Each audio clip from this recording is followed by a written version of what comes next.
আমরা সবাই নিশ্চিত হবে কীভাবে? হ্যাঁ হ্যাঁ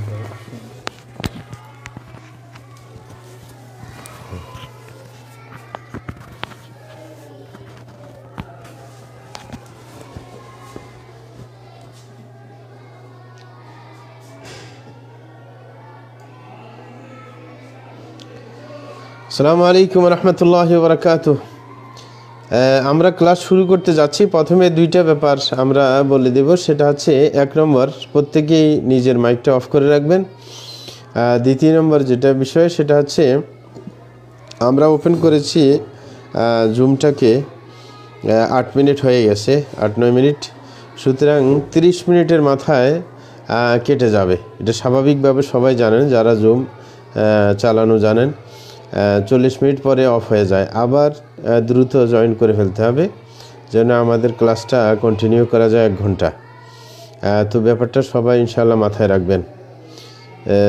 যারা আমাদের সাথে যোগ দিয়েছেন, নতুন কেউ যদি হয়ে থাকেন, তারা তো প্রথম ক্লাস মিস করে ফেলেছেন। আর আমরা মনে করেছিলাম যে সেই দিন আমরা ফেসবুকের মধ্যে শেয়ার করব, কিন্তু সেটা করা সম্ভব হয়নি থেকে আপনার গুগল মিট থেকে। কিন্তু আজকে তো জুম থেকেও চলছে, আমাদের পাশাপাশি ফেসবুক লাইভও হচ্ছে। ইনশাল্লাহ কেউ শুনতে না পাইলে বা কারোর দ্বিতীয়বার শোনার প্রয়োজন হইলে ফেসবুকের লাইভ থেকে শুনে নিতে পারবেন ইনশাল্লাহ, এবং অন্যান্যরাও সুযোগটা পাবে। তো আমরা শুরু করতে যাচ্ছি। আমরা গত ক্লাসের মধ্যে যে পর্যন্ত গেলাম সেটা হচ্ছে আমরা তাওহীদের প্রকারগুলো নিয়ে আলোচনা করেছিলাম। তাওহীদের প্রকারের মধ্যে দ্বিতীয় প্রকার যেটা তাওহীদুল উলুহিয়া, সেটার মধ্যে আমরা অফ করেছি। আজকে সেই সম্পর্কে আরও কিছু কথা বলে সামনে অগ্রসর হব ইনশাআল্লাহ। তো আবারও বলি, আমরা তাওহীদুল উলুহিয়া বলতে কাকে বোঝানো হয়? তাওহীদুল উলুহিয়া বলতে আমরা যেটা বুঝতে পারি সেটা হচ্ছে আরবিতে বলা হয় ইফরাদুল্লাহ আযজা ওয়া জাল বিআফআলিল ইবাদ, যে আল্লাহ তাআলাকে একক সাব্যস্ত করা মানুষের কর্মকাণ্ডের মধ্যে। মানুষ আল্লাহর জন্য যে কর্মকাণ্ড করবেন, অর্থাৎ যেটাকে ইবাদত বলা হয়, সেই সমস্ত কর্মকাণ্ড যেটা মানুষ থেকে আল্লাহর প্রতি হয়, সেই ইবাদতের ক্ষেত্রে আল্লাহকে একক সাব্যস্ত করা। অর্থাৎ মানুষ যেই কর্মকাণ্ডগুলা পরিচালনা করবে আল্লাহকে উদ্দেশ্য করে, যে ইবাদত করবে, সেই ইবাদতগুলা একমাত্র আল্লাহর জন্য হতে হবে, অন্য কারোর সেখানে অংশীদারিত্ব থাকতে পারবে না।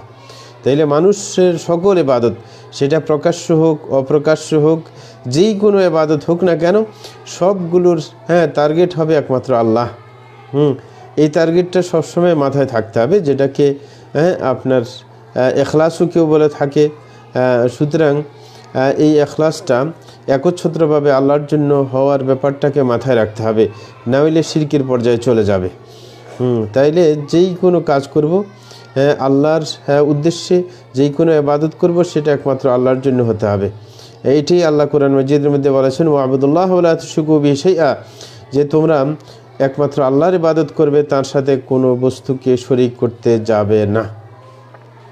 এটা হচ্ছে আল্লাহর আদেশ, এবং প্রত্যেক রসুলের দায়িত্বও এটা ছিল।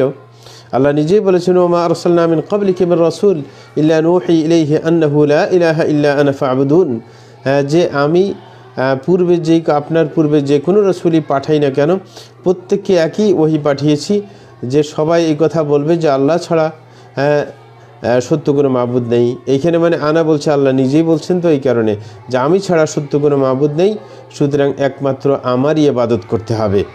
তাইলে আল্লাহর কথা হচ্ছে যে ইবাদতের ক্ষেত্রে একমাত্র আল্লাহর জন্যই করতে হবে, অন্য কারোর জন্য করা চলবে না।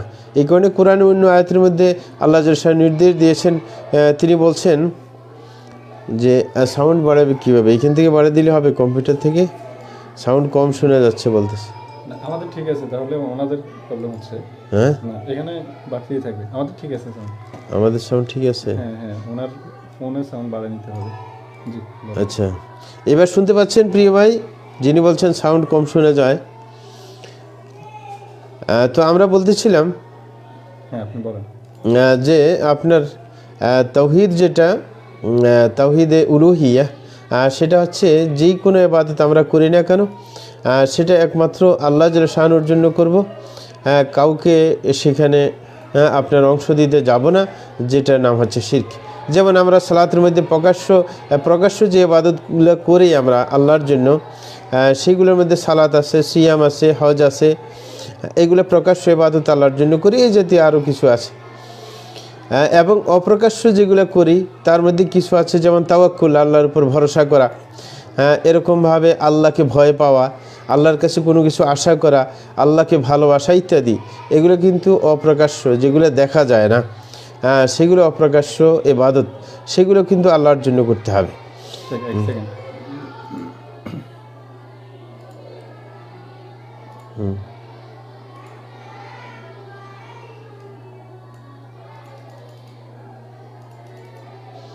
এখান থেকে কম শোনা যায় না, এখান থেকে আরেকটু বাড়া দিলে হতে পারে। কাজ করে না। তো বাড়ানোর অপশন দিতেছে না।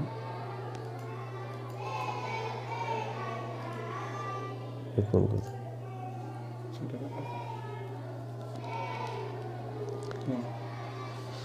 আচ্ছা, ধন্যবাদ প্রিয় ভাইরা। একজন তো বললেন শুনতে পাচ্ছেন, শুনতে না পারলে আবারও বলবেন, আমরা আবার নতুনভাবে দেখব কি করা যায়। যাই হোক, ও আরেকজনে বলতেছেন সাউন্ড পাওয়া যায় না। হ্যাঁ, শোনা যাচ্ছে, তাহলে ওনাদের প্রবলেম, কারণ শুনতে সবাই শুনতে পাচ্ছে। আচ্ছা, অন্যরা শুনতে পাইলে হয়, উনি হয়তো বা ব্যক্তিগত সমস্যার কারণে শুনতে পাচ্ছেন না, উনি অবশ্যই দেখে নেবেন। যাই হোক, আমরা বলতেছিলাম যে আমরা প্রকাশ্য অপ্রকাশ্য যতই ইবাদত করব সবগুলো একমাত্র আল্লাহর জন্য করব। এই কারণে রসুলকে আল্লাহ উদ্দেশ্য করে বলেছেন যে কুল ইন্না সালাতি ওয়া নুসুকি ওয়া মাহইয়ায়া ওয়া মামাতি লিল্লাহি রাব্বিল আলামিন, যে রসুল আপনি বলে দিন যে আমার সালাত এবং আমার কুরবানি এবং আমার জীবন এবং আমার মরণ সব কিছু একমাত্র আল্লাহ শানুর জন্য, এছাড়া আর কারোর জন্য নয়। তাইলে আমাদের যে প্রকাশ্য ইবাদত অপ্রকাশ্য ইবাদত সবগুলো একমাত্র আমাদের টার্গেট থাকবে আল্লাহর জন্য। যদি টার্গেট এটা থাকে তাহলে তাওহীদের বাস্তবায়ন হবে। হ্যাঁ, এই তাওহীদের উলুহিয়া, এই ব্যাপারটা নিয়ে দ্বন্দ্ব ছিল রসুলদের সাথে, তার উম্মতদের সাথে। প্রত্যেকটা রসুল এবং তার উম্মত, এই সবার আপনার বিশেষ করে সমস্যা ছিল এই তাওহীদুল উলুহিয়া নিয়ে। কারণ তাওহীদুর রুবুবিয়্যা যেটা, সেটা আমরা গত ক্লাসের মধ্যে বলেছিলাম যে বিশেষ করে মক্কার কাফেররা, হ্যাঁ, তারা আপনার তাওহীদুর রুবুবিয়্যাতে বিশ্বাসী ছিল। তারা কখনো মনে করতো না যে আমাদেরকে রিজিক দেন আল্লাহ ছাড়া অন্য কেউ, এরকম বিশ্বাস করতো না তারা। যে আমাদেরকে জীবন দিচ্ছেন আল্লাহ ছাড়া কেউ, তাদের মূর্তিরা তাদেরকে জীবন দিত, মৃত্যু দিত, এগুলো কোনো বিশ্বাস করতো না। এগুলো যে সবগুলো বিশ্বাস করতো রিজিকের ক্ষেত্রে, জীবন মৃত্যুর ক্ষেত্রে, এরকম আরও রুবুবিয়্যাতের যে কোনো বৈশিষ্ট্য, সেগুলোর ক্ষেত্রে তারা বিশ্বাস করতো যে আল্লাহই করছেন। এই কারণে তারা যখন ঝামেলায় পড়তো, বিশেষ করে নদী পথে ভ্রমণের সময় তারা যখন ঝামেলায় পড়তো, তখন কিন্তু তাদের মূর্তির কথা ভুলে যেত। তখন তারা একমাত্র আল্লাহকে ডাকতেন। আল্লাহ নিজেই বলছেন ফাইদা রাকিবু ফিল ফুলকি দা'আল্লাহু মুখলিসিন লাহুদ্দিন ফালাম্মা নাজ্জাহুম ইলাল বাররি ইযা হুম ইউশরিকুন, যে তারা যখন আপনার নদী ভ্রমণ করতো, জাহাজে চড়তো, তখন তারা কিন্তু আপনার সমস্যায় পড়লে তখন তাদের মূর্তিগুলোর কথা ভুলে যেত, একমাত্র আল্লাহকে ডাকতো। আল্লাহকে ডাকলে আল্লাহ জাল্লাহু কিন্তু তারপরেও ইতিপূর্বে শিরিক করেছে, তারপরেও আল্লাহ জাল্লাহু তাদের সহযোগিতা করতেন, তাদেরকে সেই ঝামেলা থেকে রক্ষা করতেন। আল্লাহ বলছেন ফালাম্মা নাজ্জাহুম ইলাল বার, যখন তাদেরকে স্থলভাগে উঠিয়ে দিতেন এই নদী থেকে, সাগর থেকে, তখন তারা আবার শিরিক করা শুরু করত। তাইলে তারা বুঝে যায় যে বিপদে পড়লেও তারা কিন্তু বিপদে পড়লে মূর্তিকে ডাকতো না। আর এটাই আমাদের বর্তমান যুগের মুশরিক যারা, এবং সেই যুগের মুশরিকের মধ্যে কিন্তু বিশেষ ব্যবধান এটা। হ্যাঁ, আগের যুগের মুশরিক আর এখনকার যুগের মুশরিকের মাঝে ব্যবধান এটা। তাইলে এখান থেকে আমরা বুঝতে পাই আগের যুগের মুশরিকরা, রাসূল আকরাম সাল্লাল্লাহু আলাইহি ওয়াসাল্লামের যুগের মুশরিক যারা ছিল, তাদের কোয়ালিটি কিন্তু আরও উন্নত ছিল, যে তারা বিপদে পড়লে ভুলে যেত। কিন্তু বর্তমান যুগের যারা মুশরিক আছে, এরা কিন্তু বিপদে পড়লে আরও বেশি করে ডাকে। যেমন যারা বর্তমানে পীর পূজারি আছে, এরা কিন্তু যখন ঝামেলায় পড়ে তখন কিন্তু তাদের সেই বুজুর্গদেরকে ডাকে। আমি নিজে বাস্তবে এরকম একটা পরিস্থিতির শিকার হয়েছিলাম। যখন আমি চট্টগ্রাম পড়তাম, তখন এক গাড়িতে এরকম যাচ্ছিলাম, হঠাৎ করে গাড়ির ব্রেক ফেল হয়ে যায়। তখন ব্রিজ সামনে আসছে, বড় ব্রিজ, মানে নদীর উপর যে ব্রিজটা, যখন কন্ট্রোল হারা হয়ে গেছিলো, ব্রেক ধরছিল না, তখন কন্ট্রাক্টর চিৎকার দিয়ে বললো যে গাড়ির ব্রেক ফেল হয়ে গেছে, সবাই দোয়া করেন। এরকম বলার পর আর গাড়ি চলতেছিল নদীর দিকে, ব্রিজে না উঠেই নদীর দিকে চলে যাচ্ছিল। তখন কেউ ওই যে যারা মানে ভান্ডারি ভক্ত তারা বাবা মাইজ ভান্ডারিকে ডাক দিচ্ছিল, এরকম আমরা দোয়া করতেছিলাম। শেষ পর্যন্ত ব্রেকটা আবার ধরছে, নদীর মধ্যে আর পড়ে নাই। এই যে আমাদের বর্তমান যুগের যারা মুশরিক তাদের অবস্থা হয়েছে এটা, যে তারা বিপদে পড়লেও মক্কার মুশরিকদের মতো নয় যে বিপদে পড়লে তারা আল্লাহ শরণাপন্ন হবে না। হ্যাঁ, বর্তমানের মুশরিকরা বিপদে পড়লেও সেই তাদের আপনার পীর বুজুর্গ মুর্শিদ যেই শব্দেই বলা হোক না কেন তাদের শরণাপন্ন হয়ে থাকে। তাইলে এরা আরও নিচু মানের মুশরিক, হ্যাঁ, মক্কার যুগের মুশরিকের চাইতে। এটা একটা দিকে আপনার বেশ কম আছে। আরেকটা দিকে আমাদের যুগের মুশরিক আর রসুল আকরাম সাল্লাল্লাহু আলাইহি ওয়াসাল্লামের যুগের মুশরিকদের মধ্যে আরেকটা ব্যবধান আছে। রসুল আকরাম সাল্লাল্লাহু আলাইহি ওয়াসাল্লামের যুগের মুশরিক যারা ছিল এরা কখনো আপনার যে কোনো বুজুর্গ ছিল না এমন কারোর মূর্তি বানিয়ে পূজা করতো না। কারণ মক্কার বুকে যতজনের আপনার মূর্তি ছিল সবাই বড় বড়, হ্যাঁ, আপনার ব্যক্তি ছিল, হ্যাঁ, যারা সমাজের মধ্যে অবদান রেখে গেছে। কিন্তু আমাদের বর্তমান বিশ্বের মধ্যে দেখা যায় যে একজন পাগল ছিল, এরকম অনেকের পাওয়া যায়, পাগল ছিল কিন্তু পরবর্তীতে দেখা যায় এর মাজারে তার পূজা শুরু হয়ে গেছে, মানে তার কোনো আপনার ইয়ে নেই, ভ্যালু নাই সমাজের মধ্যে, কিন্তু পরবর্তীতে তার মাজার হয়ে গেছে। এরকম একটা সমস্যা আমরা দেখতে পাই। তাইলে এই যে বেশকম এইখানেই বেশকম এসে আমাদের এইখানে দুইটা বেশকম বললাম আমাদের যুগের মুশরিক আর মক্কার যুগের মুশরিকের মাঝে। প্রিয় ভাইরা, আপনারা কি শুনতে পাচ্ছেন না নাকি একজন বলছে শুনতে পায় না? এটা কি তার ব্যক্তিগত সমস্যা নাকি অন্যদেরও জানাবেন? তো আমরা বলছি যে মক্কার মুশরিক আর বর্তমান মুশরিকের মধ্যে এই দুইটা ব্যবধান সুস্পষ্ট একবারে। মানে আমাদের যুগের মুশরিকরা বিপদের সময়কেও আল্লাহকে ভুলে গিয়ে যাদের পূজা করছে তাদেরকে স্মরণ করে। আরেকটা হচ্ছে এমন আমাদের যুগের মুশরিকরা এমন অনেকেরও পূজা করে যাদের কোনো আপনার জীবদ্দশায়, হ্যাঁ, যাদেরকে সবাই ভক্তি করতো না বা তারা খাঁটি মানুষ ছিল না, হ্যাঁ, তারা মানে ইবাদত গুজার ছিল না, নেককার ছিল না, এমন, হ্যাঁ, মানুষেরও আপনার কি করে সাথে মানুষের পূজা করে এবং আল্লাহর সাথে তাদেরকে শরীক বানিয়ে নেয়। হ্যাঁ, অনেক পাগল টাইপেরও আছে। এক জায়গায় চট্টগ্রামে দেখতেছিলাম যে একজনের মানে আপনার উরুস হবে, তখন সে আমাকে বলতেছিল যে এই লোকটা যার উরুস চলতেছে এই লোকটাকে আমরা পাগল মনে করতাম, উল্টাপাল্টা কাজ করতে এরে ধরে আমরা মারতাম, হ্যাঁ, একে ধরে মারতাম, কিন্তু এখন মরে যাওয়ার পর সে বুজুর্গ সেজে গেল। এই হচ্ছে আমাদের যুগের অবস্থা আর কি। তো এটা হচ্ছে দুরবস্থা। মানে এখন জ্ঞানের, হ্যাঁ, এতই দীনতা না যে আপনার সঠিক মানুষেরও আপনার পূজা চলছে না, অসঠিক মানুষেরও পূজা চলে। যাই হোক, তো এটাই হচ্ছে আমাদের তাওহীদুল উলুহিয়ত সম্পর্কে মৌলিক কিছু কথা। তারপর আমরা চলে যাব আপনার তাওহীদুল আসমা ও সিফাতের ক্ষেত্রে। আমাদের যখন ক্লাস শেষ হবে কিছু সময় আমরা প্রশ্ন উত্তর করার জন্য দিব সুযোগ। কারোর যদি কোনো প্রশ্ন জাগে পাশে নোট করে রাখতে পারেন, হ্যাঁ, পরবর্তীতে আমরা ক্লাস শেষে কিছু সময় দেব প্রশ্ন উত্তরের জন্য ইনশাআল্লাহ। তাইলে আমরা দুইটা তাওহীদের প্রকার বলে ফেলেছি, একটা হচ্ছে তাওহীদ রুবুবিয়্যাহ আর একটা হচ্ছে তাওহীদুল উলুহিয়্যাহ। তাইলে রুবুবিয়্যাতের মানে ছিল যে আল্লাহ যে কোনো কাজ করেন সেই ক্ষেত্রে আল্লাহকে একক সাব্যস্ত করা, আর তাওহীদুল উলুহিয়্যাহ আছে আমরা বান্দারা আল্লাহর শানে যেই কাজগুলো করব সেগুলোর ক্ষেত্রে আল্লাহর জন্য এককভাবে করা, হ্যাঁ, এটার নাম তাওহীদুল উলুহিয়্যাহ। হ্যাঁ, আর এইটার মধ্যেই মানুষে বেশি ভেজাল করে, হ্যাঁ, যে আল্লাহর জন্য করতে গিয়ে বান্দাকেও শরীক বানিয়ে ফেলে। হ্যাঁ, যেমন রিজিক দেয় আল্লাহ জেলে শানু। বর্তমান যুগে মানুষের মধ্যে অনেকে মনে করে যে আমাকে রিজিক দিচ্ছে, হ্যাঁ, আমার ছেলে যে চাকরি বাকরি করছে বা এই জাতীয় কিছু। হ্যাঁ, অনেকে তো কোনো পীর বুজুর্গকেও মনে করে যে তারা রিজিক দিচ্ছে, এমনও অনেকে মনে করতে পারেন।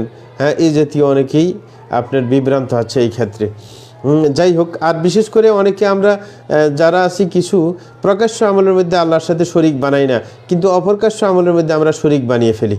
হ্যাঁ, যেমন বিশেষ করে প্রকাশ্য আমলের ক্ষেত্রে আমরা তো সালাতের মধ্যে কোনো কারোর জন্য সালাত আদায় করছি না, সিয়াম কারোর জন্য রাখছি না, হজ আরেকজনের জন্য করছি না, মানত কিন্তু প্রকাশ্য আমল, কিন্তু এটা মাঝে মাঝে অনেকের জন্যই করে।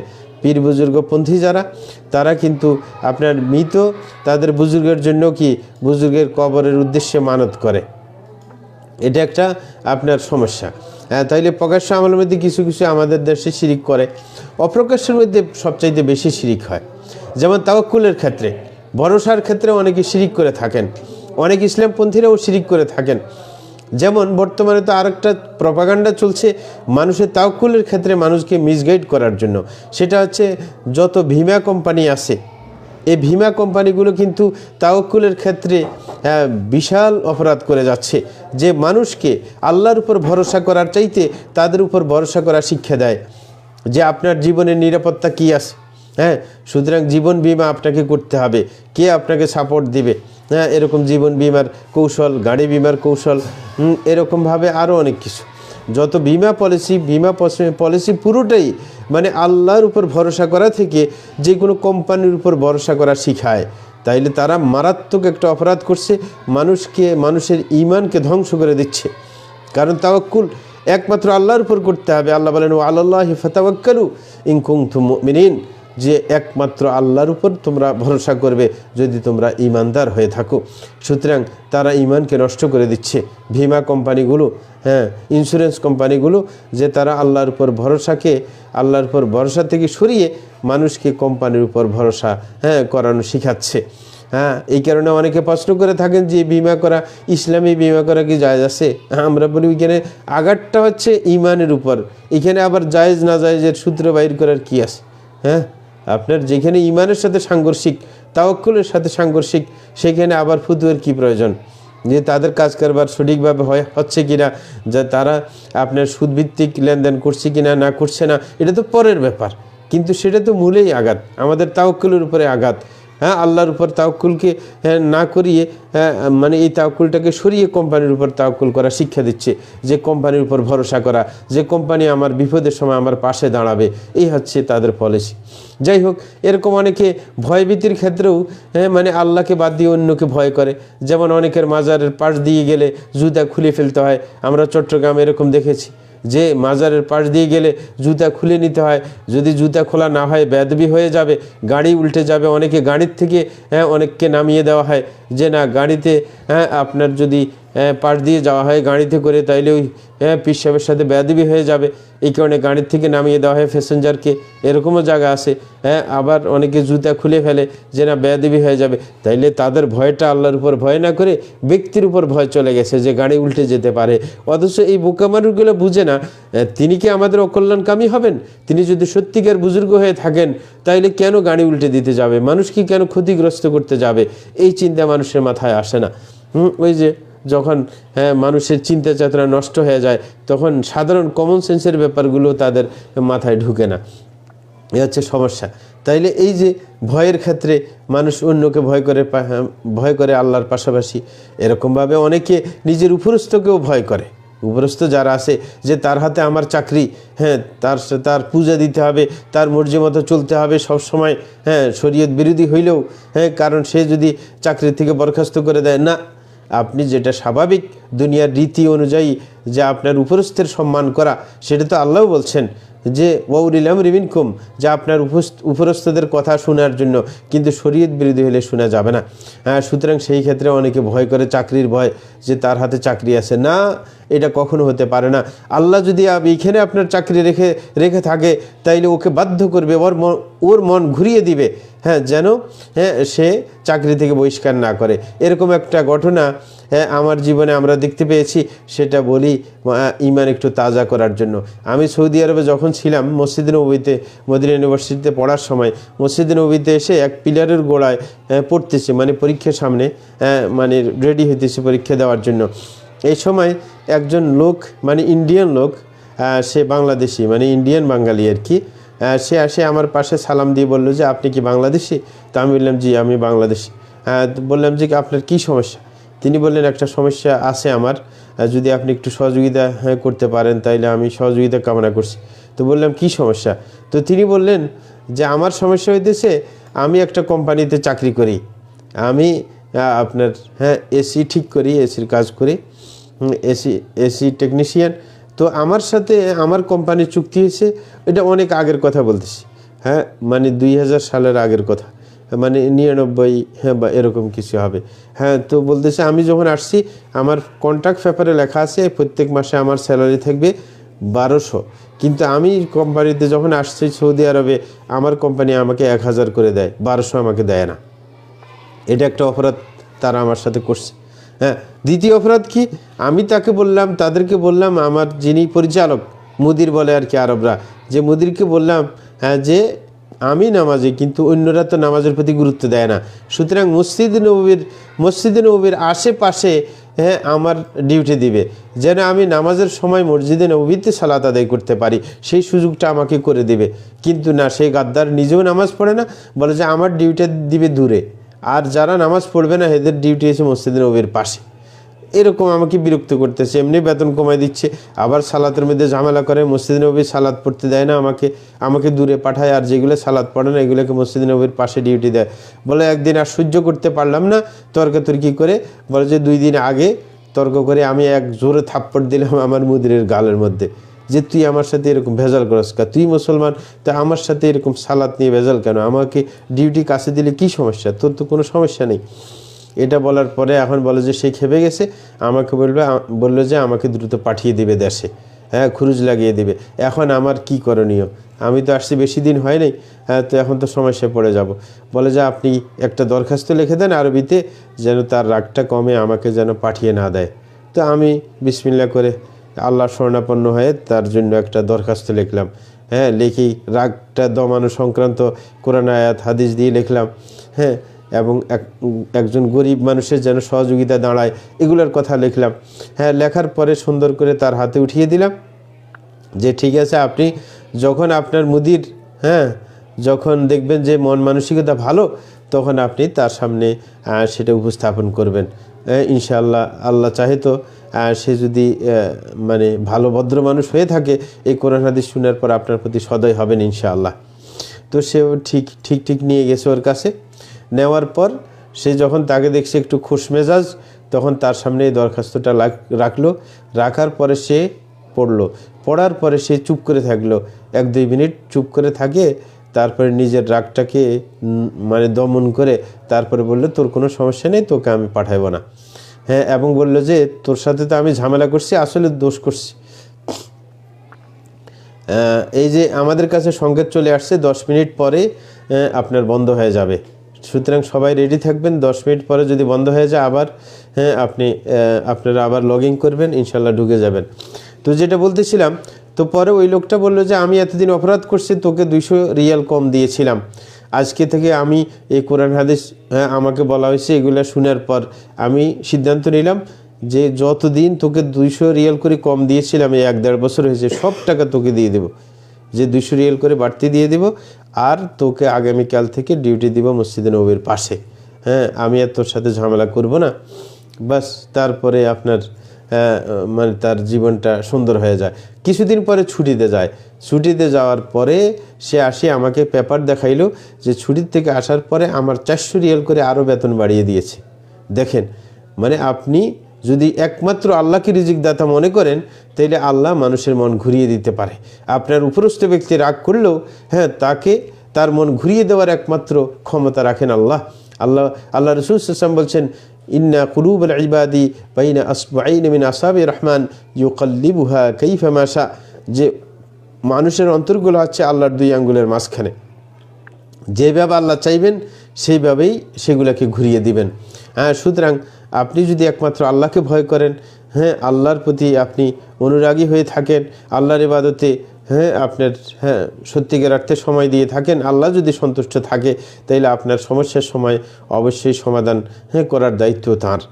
এই কারণে আল্লাহ ছাড়া কাউকে ভয় করা এটা কখনো সঠিক নয়, একমাত্র আল্লাহকে ভয় করতে হবে। এরকম আশার ক্ষেত্রেও যে আপনি কারোর কাছে হালকা কোনো আশা করতে পারেন তার সক্ষমতার মধ্যে, কিন্তু যদি কারোর কাছে কোনো কিছু আশা করছেন তার সক্ষমতা আছে, দিতে চায় না, তাইলে এটা আল্লাহর কাছে চাইবেন, আল্লাহর কাছে বলবেন যে আল্লাহ তার মন ঘুরিয়ে দাও, আমার প্রতি নরম করে দাও, যেন সে আমার কাজটা করে দেয়। এইভাবে আল্লাহর কাছেই চাইবেন। এবং এরকমভাবে আপনার ভালোবাসার ক্ষেত্রে যে আল্লাহকেই সত্যিকার অর্থে ভালোবাসবেন, আল্লাহর পাশাপাশি ভালোবাসার ক্ষেত্রে অন্য কাউকে স্থান দিবেন না। কারণ আল্লাহর পাশাপাশি স্থান দেওয়া এটাও বুঝতে হবে। অনেকে বলেন যে না, আমি তো আল্লাহকেও ভালোবাসি আর অন্যকেও ভালোবাসি, তো সমস্যা কী? এই কারণে বলবো যে ভালোবাসার ধরন বুঝতে হবে যে কোনটা। মানুষের কিছু ভালোবাসা আছে যেটা প্রাকৃতিক ভালোবাসা, যে প্রকৃতিগতভাবে মানুষ মানুষকে ভালোবাসে।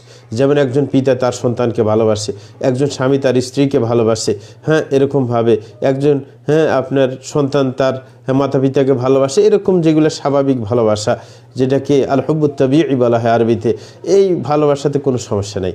কিন্তু এই ভালোবাসা যদি তার সীমাকে অতিক্রম করে যায়, অর্থাৎ আল্লাহর কোনো বিধান আদান আসলে তারপরেও সেটাকে বাদ দিয়ে দেয়, আরেকজনের খুশির তোয়াক্কা করে, তাইলে সেটা কিন্তু ভালোবাসার সীমা অতিক্রম হবে।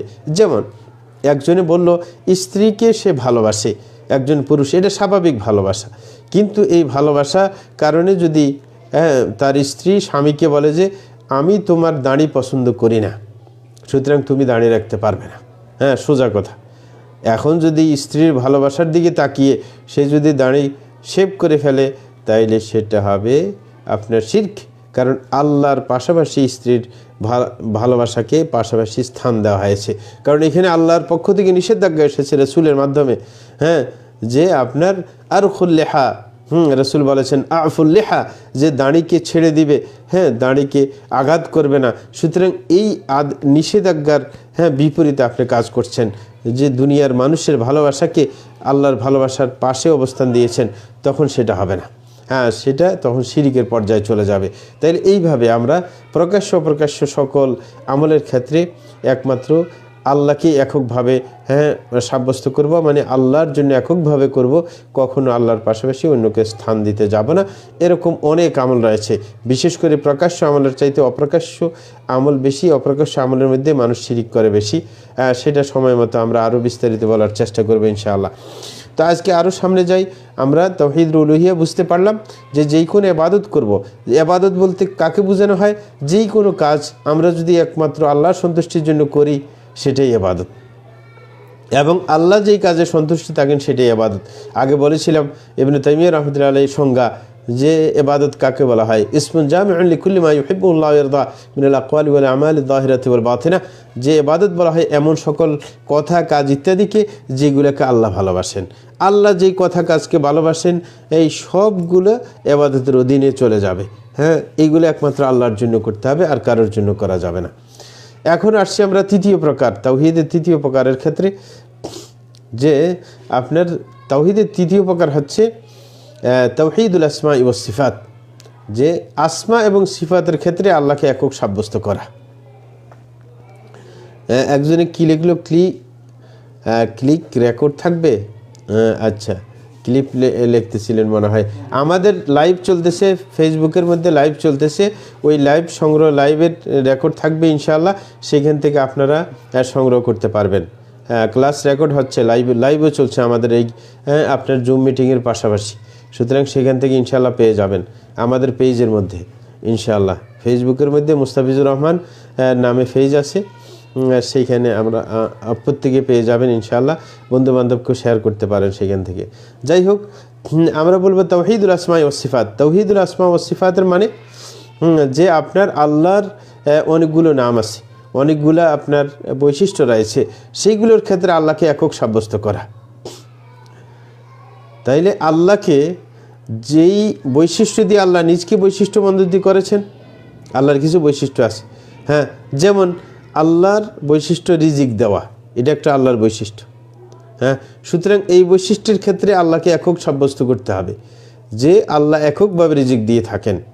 এটা আল্লাহর এক বৈশিষ্ট্যের মধ্যে একটা আছে মৃত্যু দেওয়া। সুতরাং মনে করতে হবে মৃত্যু একমাত্র আল্লাহই দিবেন, আর কেউ মৃত্যু দিতে পারে না। আল্লাহর বৈশিষ্ট্যের মধ্যে আছে আপনার জীবন দেওয়া, এটা একটা আল্লাহর বৈশিষ্ট্য।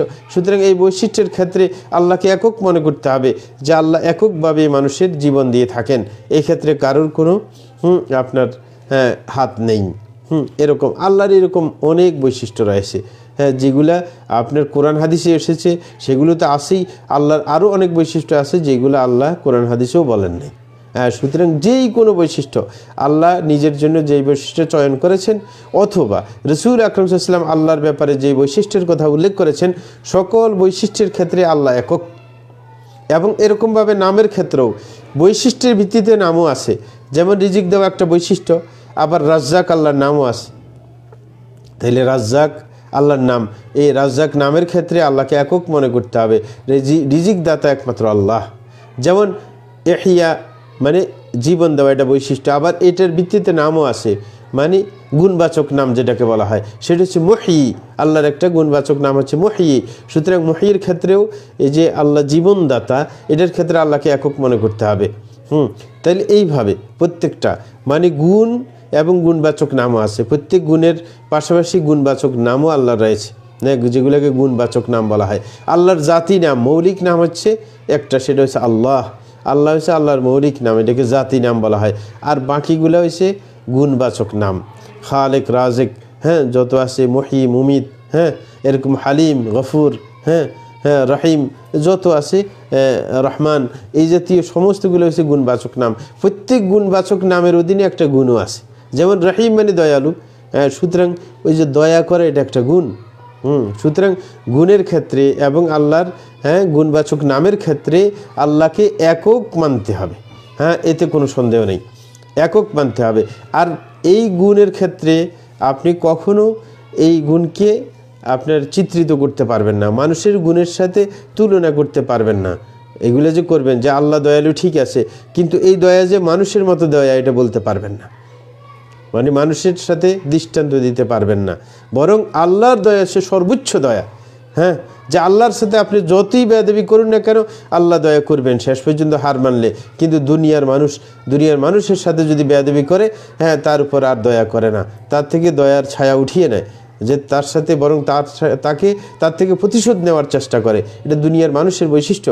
কিন্তু আল্লাহর দয়া হচ্ছে সীমাহীন, যে আল্লাহর সাথে আপনি বেয়াদবি করছেন, আল্লাহর ইবাদত করছেন না, তারপরও আপনি যদি কঠিনভাবে আল্লাহর সামনে ধর্ণা দেন, তওবা করেন, আল্লাহ কিন্তু তারপরও আপনার উপর দয়া করবে। এমনকি যদি ধর্ণা না দেন, তারপরও দয়া করছেন আল্লাহ দুনিয়ার মানুষের উপর, যে আল্লাহর শত্রুকেও তো আল্লাহ খাওয়াচ্ছেন, হ্যাঁ, আল্লাহ তো তাকেই জীবনযাপন করার সুযোগ করে দিচ্ছেন, হ্যাঁ, তাকেও তো আপনার সম্পদ দিচ্ছেন, সব কিছু দিচ্ছেন। তাইলে এই যে আল্লাহ শানুর দয়া হচ্ছে অপরিসীম।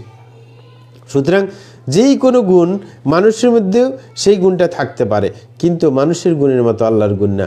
আল্লাহর গুণ হচ্ছে সর্বোচ্চ।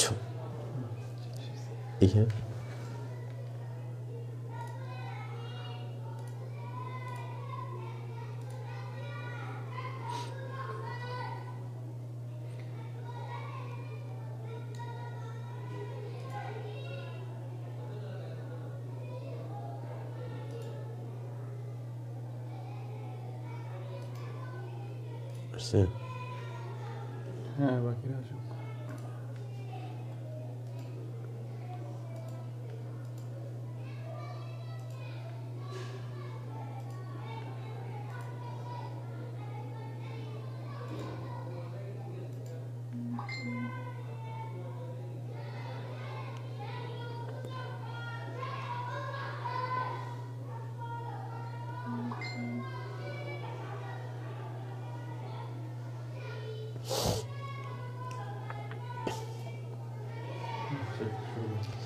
জি প্রিয় ভাইরা, আবারও আপনারা জয়েন হয়ে যান।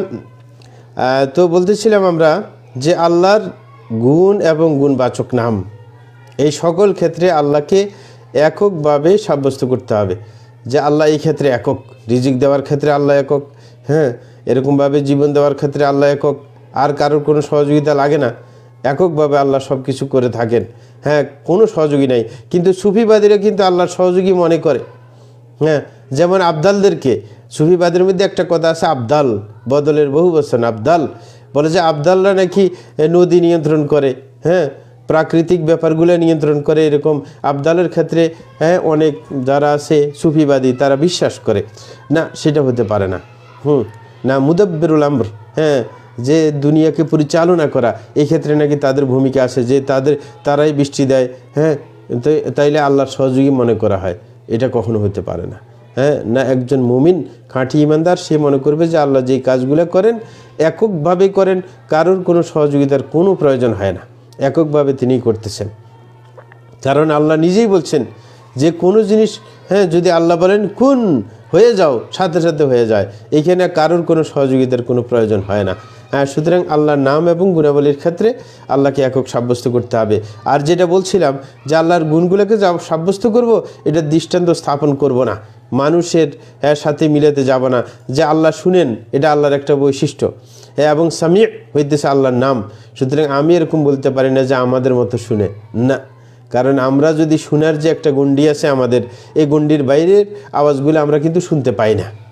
নির্দিষ্ট একটা গণ্ডি আছে, আওতার মধ্যে আসলে আমরা শুনতে পাই, কিন্তু আল্লাহ তো আপনার একবার সাতবক জমিনের নিচের আওয়াজও শুনতে পান। তো সুতরাং আল্লাহর শুনে হয়েছে সর্বোচ্চ, এটার সাথে কারোর কোনো সৃষ্টির সাথে মিলানো যাবে না। এই কারণে আল্লাহ কুরআন মাজিদের মধ্যে বলেন লাইসা কামিসলিহি শাই ওয়া হুয়াস সামিউল বাসীর, যে তার মতো আর কিছুই হতে পারে না, তার মতো কোনো সত্তাও, আল্লাহর মতো কোনো সত্তা নেই, এবং আল্লাহর বৈশিষ্ট্যের মতো কোনো বৈশিষ্ট্য কারোর নেই। মানে কোনো ক্ষেত্রে আল্লাহর কোনো দৃষ্টান্ত চলবে না। আল্লাহ বলছেন ও সামিউল বাসীর, তিনি শুনেন ঠিকই, তিনি সর্বশ্রোতা, এবং আল বাসীর, তিনি সর্বদ্রষ্টা, তিনি সব কিছু দেখতে পান, কিন্তু তারপরেও এই শোনা এবং দেখা দুইটা বৈশিষ্ট্য, এবং এই দুইটা নাম এই ক্ষেত্রে কিন্তু অন্যের সাথে মিলানো যাবে না, এবং এটার মধ্যে কোনো পরিবর্তন আনা যাবে না। সিফাতের ক্ষেত্রে অনেকে আছে পরিবর্তন নিয়ে আসেন, তাওয়িল করতে চান, যেমন আমাদের দেশে তাওয়িল করে। আল্লাহর সিফাতের মধ্যে যেমন আল্লাহর ইয়েদ, আল্লাহর হাত, এটাও কিন্তু আল্লাহর সিফাত, আল্লাহর পা, এটাও কিন্তু আল্লাহর সিফাত। এরকমভাবে আল্লাহর কি আছে, আপনার চোখ আছে, এটাও আল্লাহর সিফাত।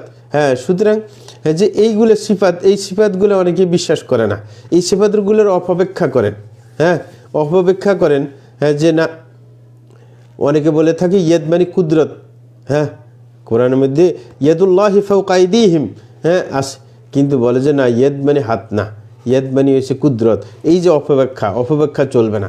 কিন্তু আমরা এটা বলবো না যে মানুষের হাতের মতো আল্লাহর হাত, না, আল্লাহর হাত যখন কোরআন মাজিদের মধ্যে হাত আসছে আল্লাহর বৈশিষ্ট্য, সুতরাং আমরা মনে করতে হবে হাত আছে, কিন্তু আমাদের মতো না। তিনি যেরকম তার থাকা দরকার সেই রকম আল্লাহর হাত আছে, বা এই হাতের প্রয়োজনীয়তা কি সেটা আমাদের জানার দরকার নেই। আল্লাহ তো জানান নাই যে আল্লাহর যে একটা সিফাত হাত আছে, এটার কি কাজ, এটা দিয়ে কি করেন, না, এটা আমাদের কোনো দরকার নেই, এত গবেষণার কোনো প্রয়োজন নেই। এই বৈশিষ্ট্যগুলো আল্লাহর সম্পর্কে আসছে, সেইভাবে আমরা কি বিশ্বাস করতে চেষ্টা করব, এটাই আমাদের বিশ্বাস হওয়া উচিত। তাইলে কোনো আল্লাহর বৈশিষ্ট্যের কি আপনার অপব্যাখ্যা করা যাবে না, অপব্যাখ্যা করা যাবে না, এবং কোনো সিফাতকে একবারে বাদও দেওয়া যাবে না। কারণ ইসলামী বিশ্বের মধ্যে, মুসলিম বিশ্বের মধ্যে এমন কিছু আছে যাদেরকে মুআত্তিলা বলা হয়, যারা আল্লাহর সিফাতগুলো মানেন না। অনেক সিফাতকে তারা আপনার, এমন তো আছে জাহমি যারা আছে, তারা আল্লাহর কোনো সিফাতে মানে না। আর কিছু আছে যেমন আমাদের দেশে যারা আলেম ওলামা যেই মানে ধর্মীয় বিশ্বাস পোষণ করে, সেটা হচ্ছে আশারি এবং মাতুরিদি। এই আশারি মাতুরিদি যারা আছে, এরা 60টা সিফাতকে বিশ্বাস করে, এরাও 60টা সিফাতকে বিশ্বাস করে, বাকিগুলোর অপব্যাখ্যা করে না, সেটা চলতে পারে না, কোনো অপব্যাখ্যা চলবে না। এবং এই সিফাতকে অস্বীকার করা যাবে না, এবং সিফাত স্বীকার করার পর এটার কোনো দৃষ্টান্তও সাব্যস্ত করা যাবে না, কোনোভাবেই না।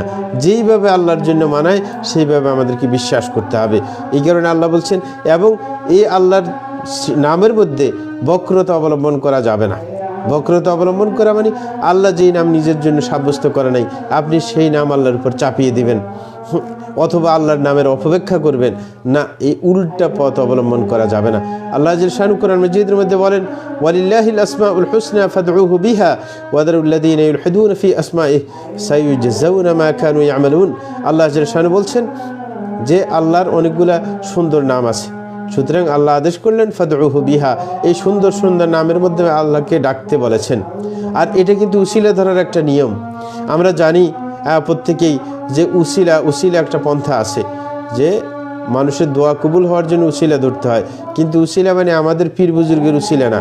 সেই উসিলা হচ্ছে, বৈধ উসিলা হচ্ছে আল্লাহর সিফাতের উসিলা করা। আল্লাহর কাছে আপনি দয়া চাচ্ছেন, আল্লাহকে বলবেন হে আল্লাহ, আপনার নাম তো রহমান, আপনার নাম তো রহিম, সুতরাং আপনি আমাকে দয়া করবেন, এই নামের উসিলা করে আপনি আমাকে দয়া করবেন। তাইলে এই নামের, আপনার যদি রিজিকের দরকার হয় আপনি বলবেন হে আল্লাহ, আপনার নাম তো রাজ্জাক, সুতরাং আপনি আমাকে রিজিক দিবেন এই নামের উসিলা করে, সেটা আপনি চাইতে পারেন। এরকম উসিলার আরও ধরন আছে, সেটা আমরা বিস্তারিত বলবো, যে আল্লাহর নাম গুণাবলীর উসিলা ছাড়া নেক আমলের উসিলা আপনি ধরতে পারেন। কোনো নেককার ব্যক্তির আপনার দোয়ার উসিলে ধরতে পারেন, সেটা ভিন্ন ব্যাপার, সেটা আরেকটা আলোচনা। সুতরাং আমরা বলবো যে এইখানে আল্লাহ ডাকতে বলেছেন নামের মাধ্যমে, মানে উসিলে ধরার জন্য। আল্লাহর নাম ধরে আপনি ডাকতে পারেন, ইয়া রাজ্জাক, ইয়া রহমান, ইয়া রহিম, হ্যাঁ, ইয়া গফার, হ্যাঁ, ইয়া গফুর, এরকমভাবে ডাকতে পারেন আল্লাহকে, এবং এটার উসিলেও ধরতে পারেন। এবং আল্লাহ বলছেন ওয়াদারুল্লাযীনা ইউলহিদুনা ফি আসমাইহি সায়ুজজাউনা মা কানু ইয়ামালুন। আল্লাহ জাল্লাহু বলতেছেন যে তোমরা ওদেরকে প্রত্যাখ্যান করবে, ওদের অনুসরণ করতে পারবে না যারা আমার নামের মধ্যে বক্রতার পথ অবলম্বন করে। হ্যাঁ, মানে বক্রতার পথ অবলম্বন করে অনেক মানুষ এরকম আসে আল্লাহর নামের ক্ষেত্রে। আল্লাহর উপরে এমন নাম চাপিয়ে দিয়েছে যেটা আল্লাহ দেয় নাই। যেমন আমাদের দেশে আল্লাহকে অনেকে খোদা বলে না, খোদা এটা কোথাও নেই। হ্যাঁ, এমন খোদা তো এটা ফার্সি শব্দ, কিন্তু এটার তো অনুবাদ যদি আপনি ধরেন এটার মূল তো নাই। অনেকে অনুবাদ বলতে পারেন, যেমন খালেকের অর্থ আমরা স্রষ্টা বলি, স্রষ্টা বলতে কোনো সমস্যা নেই, কারণ এটার বিপরীতে আরবি আল্লাহর নাম আছে, নামের অনুবাদ করলাম আর কি। কিন্তু খোদার বিপরীতে কোনো আরবি শব্দ নেই যে আল্লাহ যেটা নিজের জন্য চয়ন করেছেন। সুতরাং খোদা আপনি আল্লাহর উপর চাপিয়ে দিলেন, সেটা তো হতে পারে না। হ্যাঁ, আপনি আল্লাহ বলবেন, আল্লাহর নাম, সুতরাং আল্লাহর সে জাতি নাম, সুতরাং ডাক দেবেন ইয়া আল্লাহ, এরকম বলে বলছেন ইয়া আল্লাহ ইগফিরলি, হে আল্লাহ আমাকে ক্ষমা করে দাও, এই জাতীয় আল্লাহকে বলবেন। আবার আল্লাহকে আবার শুধু ডাকতে যাবেন না কোনো কিছু না চাওয়া ছাড়া, এটা আরেকটা বেয়াদবি, যেটা আমাদের দেশে অনেকে করে থাকে, শুধু আল্লাহ আল্লাহ বসে বসে জপে না, এটা জপার জিনিস না। হ্যাঁ, আল্লাহকে আল্লাহর কাছে চাইতে হবে, আল্লাহর কাছে না চাইলে আল্লাহ রাগ করেন। রাসূল বলেছেন মাল্লাম ইয়াসারিল্লাহ ইয়াগদাব আলাইহি, যে ব্যক্তি আল্লাহর কাছে কিছু চাইবে না আল্লাহর তার উপর রাগ করবেন। সুতরাং আল্লাহকে ডাকিয়ে আল্লাহর কাছে চাইতে হবে কিছু, হে আল্লাহ আমাকে ক্ষমা করুন, হে আল্লাহ আমাকে রিজিক দিন, হে আল্লাহ আমাকে সন্তান দিন, এইভাবে আল্লাহর কাছে চাইতে হবে। হ্যাঁ, এমনি শুধু বসে বসে ডাকলে এটা বেয়াদবি। কারণ আপনি যদি কোনো দুনিয়ার বুকে কোনো মানুষের সামনে গিয়ে যদি ডাকতে থাকেন, তার নাম বলতে থাকেন, এই দেখেন এই যে এই কোন শয়তানে কি পাঠাইছে, দেখেন এটা কত বড় শয়তান।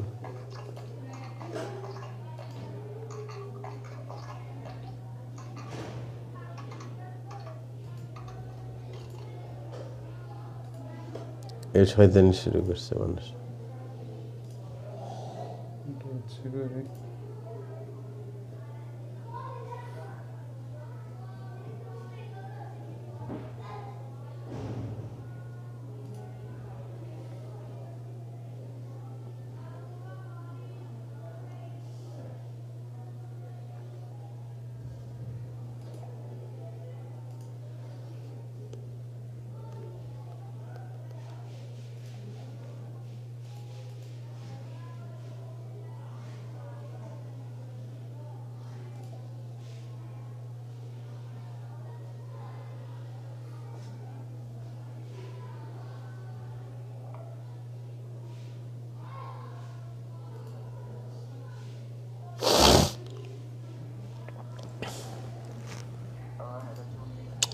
দেখেন